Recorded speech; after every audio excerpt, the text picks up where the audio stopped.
नमस्कार दोस्तों, स्वागत है आपका प्रयागराज स्टेनो चैनल पर।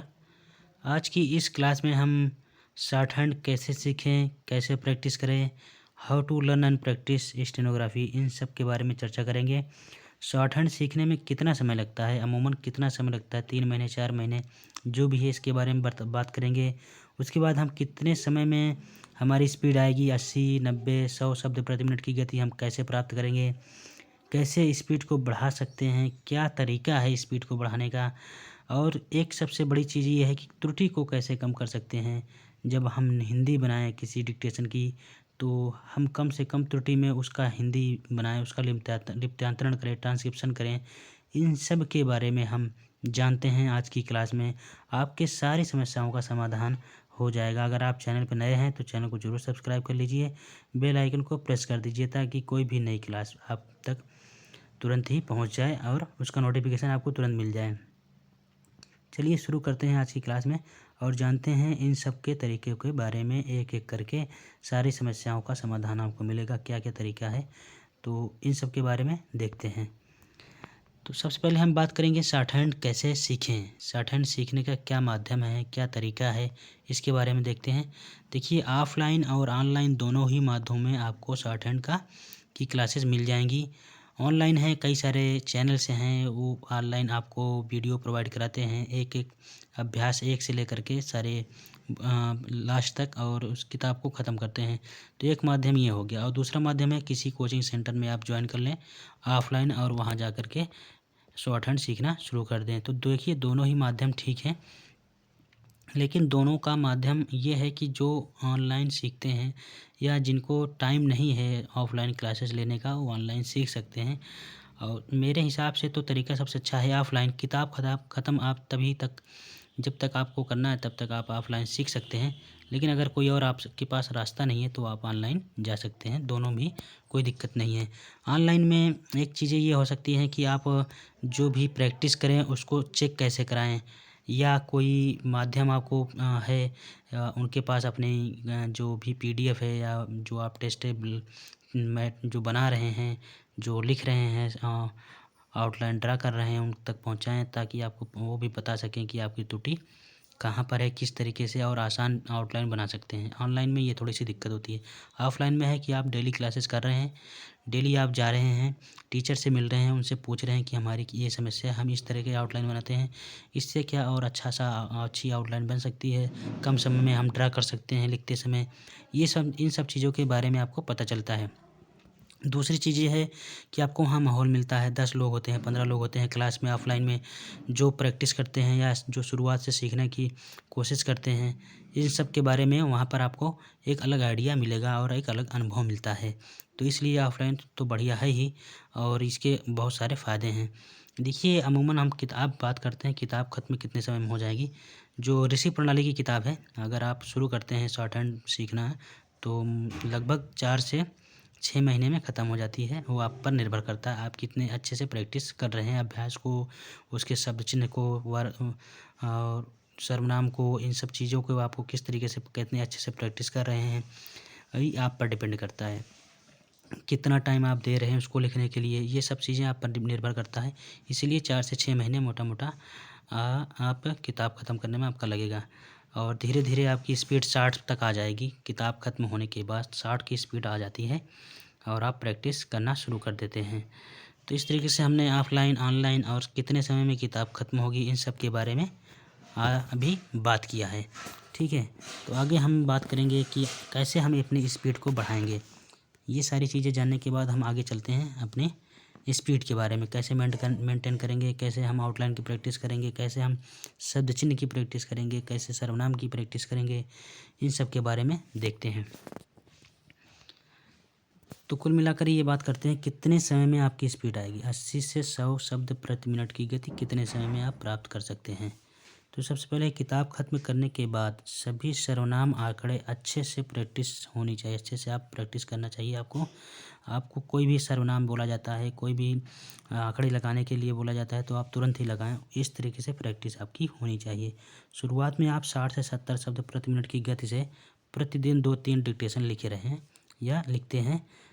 शुरुआत में किताब ख़त्म करने के बाद आप 60 से 70 शब्द प्रति मिनट की गति से 2-3 डिक्टेशन डेली लिखें, प्रतिदिन लिखें।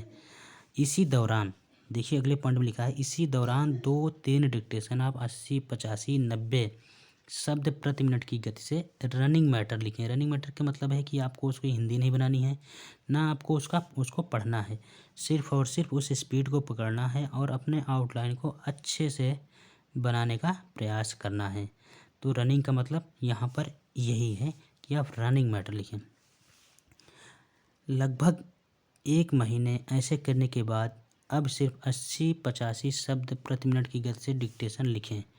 पहले आप 60 से 70 शब्द प्रति मिनट की गति से जो डिक्टेशन लिख रहे थे, जिसकी हिंदी आप बना रहे थे, 1 महीने इस तरीके से प्रैक्टिस करने के बाद आप 80 और 85 शब्द प्रति मिनट की गति से शॉर्टहैंड लिखें और इसकी हिंदी बनाने का प्रयास करें। अभी सिर्फ हम स्पीड की बात कर रहे हैं, जो गति है आप कैसे पकड़ेंगे, कैसे आपको मेंटेन करना है, उसकी बात कर रहे हैं। तो 1 महीने बाद अगर आप 80 से 85 शब्द प्रति मिनट की गति से हिंदी बनाने का प्रयास करते हैं, उसका लिप्यंतरण करने का प्रयास करते हैं प्रतिदिन, तो यहाँ से आपकी स्पीड मेंटेन होना शुरू हो जाएगी। आगे है इसी तरीके से इस दौरान अपनी आउटलाइन और त्रुटि पर विशेष ध्यान दें। जिस शब्द की आउटलाइन बनाने में कठिनाई हो रही है, उसकी अत्यधिक प्रैक्टिस करते रहें। इस तरीके से आपको लगातार प्रैक्टिस करते रहना है आउटलाइन की और अपने शब्द चिन्ह की, जो आप बना कर रखे हैं या नोट्स में जो आप बनाते हैं, उसकी लगातार प्रैक्टिस करते रहें। आगे हम देखते हैं और भी बहुत सारी चीज़ें, कितने समय में आपकी 80 से 100 शब्द प्रति मिनट की गति से स्पीड आ जाएगी, इसके बारे में देखते हैं। ये 80 से 85 शब्द प्रति मिनट की गति से डिक्टेशन की प्रैक्टिस अगर आप प्रतिदिन कर रहे हैं, ऐसा कम से कम 3 महीने लगातार आप करते रहिए। 3 महीने लगातार करने से आपकी स्पीड मेंटेन हो जाएगी। 80-85 शब्द आप लगातार लिखते रहें और इसकी हिंदी बनाते रहें। अपनी त्रुटियों को विशेष ध्यान रखते रहें, कितनी गलती हो रही है, कौन सी आउटलाइन आपको दिक्कत कर रही है, उसकी लगातार प्रैक्टिस करते रहें। उसके बाद इसी दौरान आप 95 से 100 शब्द प्रति मिनट की गति से रनिंग मैटर का भी लिखने का प्रयास करें। रनिंग मैटर जिससे हमने बात किया कि आपको सिर्फ लिखना है, पढ़ने की कोशिश नहीं करनी है, सिर्फ गति को पकड़ना है और अपने आउटलाइन को अच्छे से बनाने का प्रयास करना है। इस तरीके से क्योंकि अगर ऐसा आप करते हैं, ऐसा करने से आप गति को पकड़ सकेंगे और धीरे धीरे आपकी आउटलाइन भी अच्छी होती जाएगी और आप 80, 90, 95 तक लिखते रहेंगे तो आपकी आउटलाइन अच्छे से बनती जाएगी। तो आपको लगेगा कि आप 80 का मैटर बहुत अच्छे से लिख पा रहे हैं, 80 में आपकी आउटलाइन बहुत अच्छे से बन पा रही है। ये सब चीज़ें आपको दिखने लगेंगी जब आप इस तरीके से प्रैक्टिस करेंगे। तो आगे है, जब आप 100 शब्द प्रति मिनट की डिक्टेशन की गति आपकी आ जाए तो पुराने लिखे हुए मैटर 100 शब्द प्रति मिनट की गति से लिखकर उसका लिप्यंतरण यानी उसकी हिंदी बनाने का प्रयास करें और अपनी गलती को लगातार सुधारने का प्रयास करें। जैसे आप जो मैटर 80-85 का आपने लिखा है, उसी मैटर को आप 100 शब्द प्रति मिनट की गति से लिखने का प्रयास करेंगे और आप देखेंगे कि आपकी कौन सी आउटलाइन अच्छे से नहीं बन रही है, कहाँ पर आपको दिक्कत हो रही है, उसको आपको देखने की ज़रूरत है। आप उसकी हिंदी बनाते समय ये सारी चीज़ें देखें। इस तरीके से आप देख पाएंगे कि आप जो मैटर लिख चुके हैं, जो मैटर आप एक बार लिख चुके हैं 80 से 90 के बीच में, 80, 85, 90 की गति से, उसी मैटर को अगर आप 100 तक लिखेंगे 100 की स्पीड से, तो आपको लगेगा कि आप अच्छे से उसको लिख पा रहे हैं। इस तरीके से आपकी स्पीड भी मेंटेन हो जाएगी और अच्छे से आप लिख पाएंगे। आगे हम देखते हैं कि त्रुटि किस तरीके से हम कम करेंगे, कम करने का तरीका क्या है, किस तरीके से हम अपनी गलती को सुधारेंगे। तो इसमें सबसे पहले आउटलाइन की अधिक से अधिक आप प्रैक्टिस करें। जितने भी आउटलाइन आपको समस्या पैदा कर रहे हैं, जो आपको समस्या जिसमें हो रही है, उसकी अलग से नोट्स बना लें, उसकी लगातार डेली आप प्रैक्टिस करते रहें उस आउटलाइन की, ताकि आपको अच्छे से याद हो जाए और एकदम से आप लिख सकें मैटर में। जब भी आप उस आउटलाइन को देखें तो आप किससे तुरंत बन जाए। उसके बाद है, नए शब्दों की आउटलाइन एक अलग कॉपी में बुला लेना चाहिए। नए शब्दों की आउटलाइन एक अलग कॉपी में आप नोट कर लें। उसके बाद जो शब्द कठिन हैं उनकी भी आउटलाइन अलग से नोट कर लें और प्रैक्टिस करते रहें।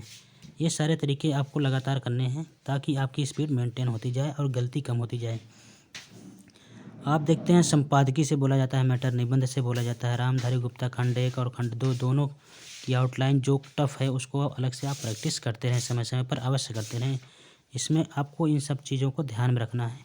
निबंध की किताब आप उठा लीजिए, संपादकीय के जो अखबार में जो डेली संपादकीय आता है उस को आप अगर मैटर नहीं लिख रहे हैं तो उसमें आउटलाइन को देखिए, कौन सी आउटलाइन आपके लिए नई है, उसकी आउटलाइन बनाइए, उसको नोट करिए, उसकी प्रैक्टिस करिए। आप लगातार ऐसे ही करने से आपकी स्पीड मेंटेन रहेगी और त्रुटि कम होती जाएगी।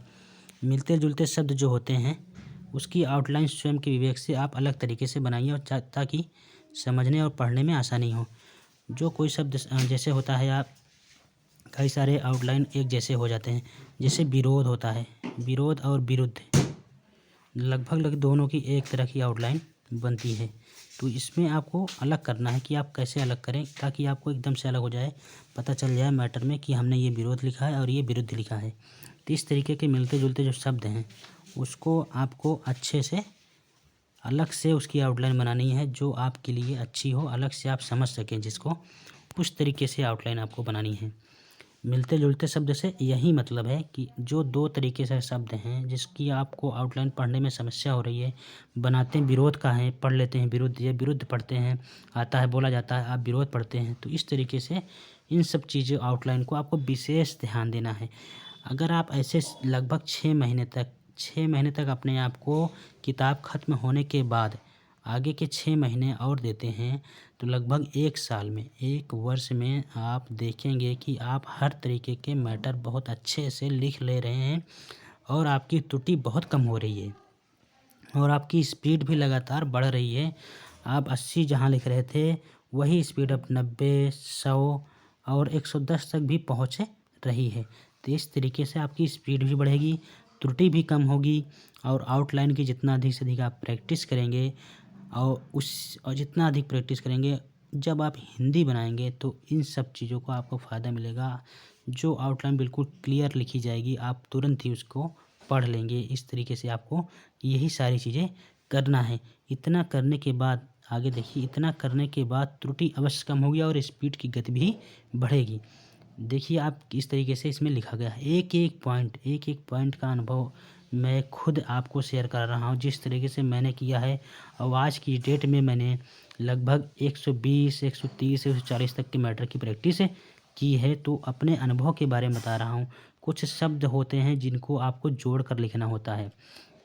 स्पीड मेंटेन करते समय आपको उन शब्दों को जोड़ कर लिखना पड़ेगा। किसी भी तरीके से किया जा रहा है, मैं समझता हूँ कि ये सारी चीज़ें आपको विशेष ध्यान रखना है ताकि आपकी स्पीड मेंटेन रहे। जैसे मैं लिखता हूँ, मैं समझता हूँ कि ये मेरा हो गया, मैं समझता हूँ कि किया जा रहा है। ऐसे ये सारी चीज़ें तो बताई जाती हैं शुरुआत में आपको क्या करना है। तो इन सब चीज़ों को आपको हमेशा एक साथ लिखने का प्रयास करना चाहिए। करने के लिए जैसे लिखा जाता है, करने के लिए मैं ऐसे लिखता हूँ, करने के लिए।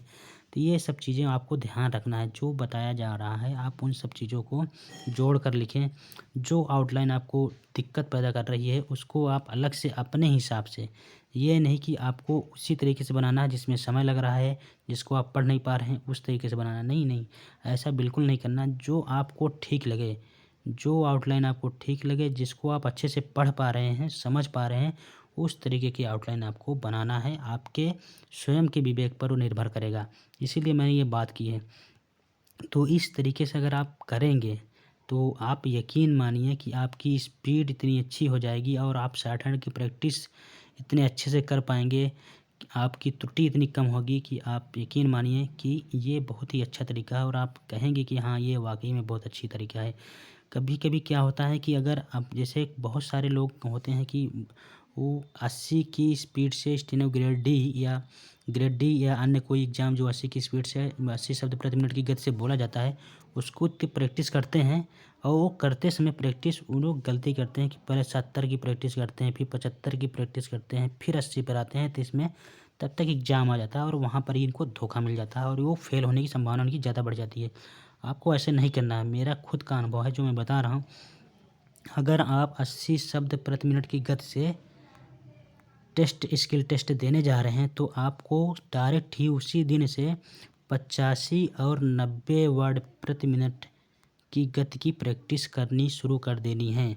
चाहे आप पढ़ पा रहे हैं या नहीं पढ़ पा रहे हैं, आपसे आउटलाइन बन रही है या नहीं बन रही है, गलती बहुत अधिक हो रही है, ये सब कोई मायने नहीं रखता। अगर आपके पास 2 महीने हैं स्किल टेस्ट पास करने के तो आपको ये स्पीड पकड़ के रखनी पड़ेगी और यहीं पर आपको हिंदी बनाना पड़ेगा। यहीं पर आपको उस मैटर की हिंदी बनाइए, उसकी गलती को कम करना है, आउटलाइन की अच्छी प्रैक्टिस करनी है। लगातार आप यही करेंगे 2 महीने तो अंततः एक दिन एग्ज़ाम में आप जाएंगे तो देखेंगे कि आप बहुत अच्छा से लिख पा रहे हैं। यकीन मानिए आप एग्ज़ाम के बाहर जब आएंगे दे करके तो खुदा न खास्ता आपको लगेगा कि हाँ कि ये जो मैंने तरीका बताया है वाकई में ये अनोखा तरीका है और आप एग्ज़ाम ज़रूर पास करके आएंगे। ये सबसे अच्छा तरीका है। मैं खुद ही हमेशा ऐसे ही करता हूँ। कभी भी अगर मुझे 100 की प्रैक्टिस 100 शब्द प्रति मिनट की गति से स्किल टेस्ट देना है तो मैं 110 या 115 की स्पीड से प्रैक्टिस करता हूँ डेली और एक रनिंग मैटर लिखता हूँ 120 या 125 की स्पीड से। तो ये सारे तरीके आपको अपनाने हैं। ये सारे तरीके आपको एक गलती और एक गति को बढ़ाने में आपको 90, 95, 100 ये सब बढ़ाने में कोई भी किसी भी तरीके से दिक्कत नहीं आएगी। जब आप ये तरीके अपनाएंगे ये सब तरीके आपको बहुत आगे ले जाएंगे। आप मैटर में और स्टेनोग्राफी में कभी कोई भी स्किल टेस्ट फेल नहीं होंगे अगर आप इस तरीके से इन सब चीज़ों को आप विशेष ध्यान रखते हैं।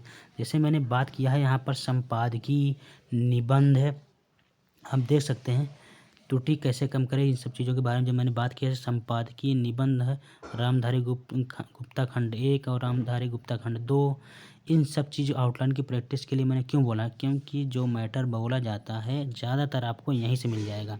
संपादकीय से बोला जाएगा आपको पता है, निबंध से बोला जाएगा आपने प्रैक्टिस कर रखी है, खंड 1 से बोला जाएगा आपने शुरू से ही इसकी प्रैक्टिस की है और खंड 2 की भी प्रैक्टिस की है। तो इस तरीके से आप हर क्षेत्र में वो पकड़ आपने मजबूत कर रखी है जो आपको चाहिए एक स्किल टेस्ट पास करने के लिए, शॉर्ट हैंड जो पास करने के लिए जो आपको चाहिए आपने वो सारी चीज़ें एक हर क्षेत्र में पकड़ अपनी मजबूत कर रखी है। और साथ ही साथ आपने उन आउटलाइन को भी प्रैक्टिस की है जो इन सभी चीज़ों में लगातार आ रही, चाहे वो वर्तमान की घटनाएं हों, चाहे निबंध की कोई चीज़ हो, उसकी प्रैक्टिस आपने की है बराबर और स्पीड भी मेंटेन की है, गलती भी कम की है। इन सब तरीके से आपको लगेगा, आपके अंदर इतना कॉन्फिडेंस आएगा कि स्किल टेस्ट कोई बहुत बड़ी चीज़ नहीं है। आप अच्छे से उसको पास करके आएंगे। कहीं कहीं बहुत सारे लोगों के बीच में आप एक अलग ही आपका कॉन्फिडेंस रहेगा। बहुत सारे लोगों के बीच में आप खड़े रहेंगे तो आपको लगेगा कि ये मेरा कॉन्फिडेंस बिल्कुल अलग है, मैं एग्ज़ाम ज़रूर पास करके आऊँगा, इसमें कोई त्रुटि नहीं। बहुत ही कम, अगर आपको 5 मिनट का मैटर बोला जाता है 400 शब्द का, 80 शब्द प्रति मिनट की गति से, आप यकीन मानिए अगर आप इन सब चीज़ों को करते हैं तो आपकी गलती 5 के अंदर रहेगी। आप जब मैटर बना कर निकलेंगे तो आप कहेंगे कि हमने तो पूरे शब्द लिखे हैं, ये तो मेरी ज़्यादा से ज़्यादा 5 गलती होगी, बहुत ज़्यादा जाएगी 7 गलती जाएगी। इस तरीके से आप देखेंगे तो ये सारी चीज़ें आपको बहुत ही बेनिफिट देने वाली हैं। लेकिन आपको इन सब तरीकों को फॉलो करना है जो मैंने बताया है। अगर आपको यकीन है मुझ पर तो आप एक बार ऐसा करके देखिए, फिर बताइए कि आपको कहाँ दिक्कत हो रही है, क्या समस्या हो रही है। आप कमेंट में बताइए। हमारा टेलीग्राम चैनल है, उस पर जुड़ जाइए, Prayagraj steno channel, Prayagraj steno करके हमारा टेलीग्राम चैनल है, उस पर आप जुड़ जाइए। सारी समस्या आप उस पर बताइए, कोई भी दिक्कत हो, कहीं भी दिक्कत हो कमेंट करिए, हम सारी समस्याओं को आपको हल करेंगे। आपने किताब ख़त्म कर लिया तो यकीन मानिए आपको 6 महीने में ऐसे मैटर लिखने की प्रैक्टिस करा देंगे कि आप कहीं भी किसी भी तरीके के मैटर आपको स्किल टेस्ट देने जाएंगे कहीं कोई दिक्कत नहीं होगी। आप हमारे चैनल पर देख रहे हैं कि हम हर क्षेत्र से मैटर आपको दे रहे हैं, चाहे संपादकीय हो, चाहे खंड 1 हो, चाहे खंड 2 हो रामधारी गुप्ता के, चाहे अपठित गद्यांश हो या फिर राष्ट्रपति शासन, राष्ट्रपति अभिभाषण से जो मैटर बोला जाता है, अधिकतर एग्जाम हाल में जो मैटर बोला जाता है वो आपका राष्ट्रपति अभिभाषण से मिलता जुलता होता है। तो उन सब चीज़ों की मैं प्रैक्टिस करा रहा हूँ और कई अन्य चैनल पे आपको राष्ट्रपति अभिभाषण नहीं मिलेगा, लेकिन हमारे चैनल पे आपको ज़रूर मिलेगा। मैं खुद मैटर बनाता हूँ, हमारी टीम खुद मैटर उसको बनाती है, टाइप करती है और फिर उसको बोला जाता है। तो इसलिए आप यकीन मानिए आप हमारे तरीके से चलते हैं। आप कोचिंग आप ऑनलाइन ले रहे हो या ऑफलाइन ले रहे हो, इससे कोई दिक्कत नहीं। आप हमारा सिर्फ यही उद्देश्य है कि आपने किताब ख़त्म की है और कितने अच्छे से आपने सर्वनाम, आंकड़े और शब्द चिन्हों को कितने अच्छे से प्रैक्टिस की है। इन सब पर डिपेंड करेगा कि आप आगे कितने अच्छे से मैटर लिखेंगे, कितनी कम त्रुटि में लिखेंगे, कितने कम समय में आप हिंदी बनाएंगे। ये सारी चीज़ें आपके आउटलाइन पर निर्भर करेगा, आपकी प्रैक्टिस पर निर्भर करेगा, आपकी गति पर निर्भर करेगा। तो ये बहुत ही अहम चीज़ें हैं जो आपको एक परफेक्ट स्टेनोग्राफी टेस्ट के लिए तैयार कर सकती हैं। तो यही सब चीज़ें आपको बताना था। कहीं कोई दिक्कत लग रही है, कहीं कोई समस्या लग रही है तो आप बताइए, कमेंट करिए और चैनल को ज़रूर सब्सक्राइब करिए, लोगों तक शेयर करिए, पहुँचाइए। कोई भी समस्या हो आप कभी भी हमसे पूछ सकते हैं। तो कुल मिलाकर यही सब जानकारी आपको देनी थी। बहुत सारे लोगों को दिक्कत होती थी, समस्या थी कि कैसे स्पीड बढ़ाएँ। हम 80 लिखते हैं, हमारी त्रुटि हो जाती है। 80 आप क्यों लिखते हैं? 80 की आपको टेस्ट देना है तो आप 80 शब्द प्रति मिनट की गति की प्रैक्टिस क्यों कर रहे हैं? क्योंकि आपको 80 के शब्द प्रति मिनट की गति के स्किल टेस्ट देना है? नहीं, आपको प्रैक्टिस करनी है 85 और 90 की। क्योंकि आपको 85 और 90 की इसलिए करनी है ताकि आप 80 का इस मैटर बहुत अच्छे से लिख सकें। फ्लक्चुएट होता है स्टेनोग्राफी स्किल टेस्ट परीक्षा हाल के दौरान जब मैटर बोला डिक्टेशन बोली जाती है तो वहाँ 78 भी आता है, 82 भी जाती है। अगर आप 80 लिखते हैं तो आप 82 लिखने में आपको समस्या हो जाएगी अचानक जब स्पीड बढ़ेगी तो। ये सब चीज़ें फ्लक्चुएशन को ध्यान रखते हुए मैं कहता हूँ कि आप 85 और 90 लिखें, 80 तो खुद ही आप लिख लेंगे। तो ये सारी चीज़ें हैं, आपको प्रैक्टिस उन सब चीज़ों की करनी है जो आपको पास करा सके, जहाँ से आपका स्किल टेस्ट निकल सके, जहाँ से आपकी समस्याएँ ख़त्म हो सकें, उन सब चीज़ों पर विशेष फोकस करना है। तो कुल मिलाकर हमें यही बताना था। अगर कोई समस्या हो तो कमेंट ज़रूर करिएगा। बहुत बहुत धन्यवाद, नमस्कार। मिलते हैं अगली क्लास में, अगले डिक्टेशन में। आप लोग ज़रूर चैनल को सब्सक्राइब कर लीजिए, ज़्यादा से ज़्यादा लोगों को बताइए कि कैसे प्रैक्टिस करनी है। कोई भी समस्या हो कभी भी आप कमेंट करिए, हम उसका जवाब देंगे। और मैटर आपको एक से बढ़कर एक अच्छे से अच्छे मैटर आपको उपलब्ध कराए जाएंगे। मैं यही कहता हूँ कि सरल मैटर आप लिख लोगे, उसमें कम गलतियाँ कर लोगे, आप बहुत खुश हो जाओगे। आपको लगेगा कि मेरी आज गलती बहुत कम हुई क्योंकि आज बहुत ही सरल मैटर बोला गया था। आपको ऐसी तैयारी नहीं करनी है कि आप कठिन मैटर में आप तुरंत ही फेल हो जाओ। ऐसे मैटर, ऐसे डिक्टेशन की तैयारी क्यों करना कि आपको खुशी तो तब हो रही है कि हाँ हमारी गलती कम है, लेकिन जब परीक्षा हाल में आप डिक्टेशन लिखेंगे, वहाँ टफ मैटर टफ डिक्टेशन बोली जाए तो आपको समस्या हो जाएगी और आप फेल हो जाएंगे। आप टफ मैटर की प्रैक्टिस करो, टफ डिक्टेशन की प्रैक्टिस करो। सरल तो खुद ही आप अच्छे से लिख रहे हो, उसके लिए खुश होने की कोई ज़रूरत नहीं। आप टफ मैटर में गलती कम करो, उसकी प्रैक्टिस करो, उसमें खुश हो तो अच्छी बात है। तो आप कभी आसान चीज़ों को अपने अंदर मत लाइए। आप कठिन से कठिन मैटर की प्रैक्टिस कीजिए, डिक्टेशन की प्रैक्टिस कीजिए, ज़्यादा से ज़्यादा स्पीड की प्रैक्टिस कीजिए। वहाँ आपको एक पूर्ण स्टेनोग्राफर बना सकती है। और स्किल टेस्ट के लिए बिल्कुल कॉन्फिडेंस आपके अंदर आएगा कि हाँ हम किसी भी तरीके से मैटर आएगा, किसी भी तरीके की डिक्टेशन बोली जाएगी, हम उसको पास करके आएंगे। हम उसकी जो मानक है, जो उसकी त्रुटि मान्य है 5% 7% उसके अंदर रह कर दिखाएंगे। इन सब चीज़ों को कॉन्फिडेंस आपके अंदर होना चाहिए। ये नहीं कि हम अच्छे मैटर लिख रहे हैं, सरल मैटर लिख रहे हैं, हमारी कम गलती हो रही थी यहाँ पर कोचिंग में, लेकिन हम वहाँ पर लिख के आए हमारी गलती ज़्यादा हो गई। ये चीज़ सोचने का मौका आप खुद ना दें अपने अंदर। खुद ऐसी चीज़ें रखें कि ये चीज़ें आपको दोबारा ना मिले, ना आए आपके सामने। आपको क्या है, एक बार अगर स्किल टेस्ट मौका दे रहा है स्किल टेस्ट देने का, तो आप उसी में सफल होकर के आप आगे निकल जाइए। ऐसा आप अपने अंदर बनाइए। यही सब चीज़ों के बारे में बात करना था। बताइएगा कोई भी समस्या हो, और भी कोई जानकारी चाहिए आप इसको स्टेनोग्राफर डिक्टेशन से संबंधित कोई मैटर हो, या स्पीड से, या फिर गति बढ़ाने से, या आउटलाइन की कोई समस्या हो, तो आप ज़रूर हमारे कमेंट में बताइए। हम वो सारी चीज़ें आपको दूर करेंगे, सारी समस्याओं का। मिलते हैं नई क्लास में, तब तक के लिए नमस्कार, बहुत बहुत धन्यवाद।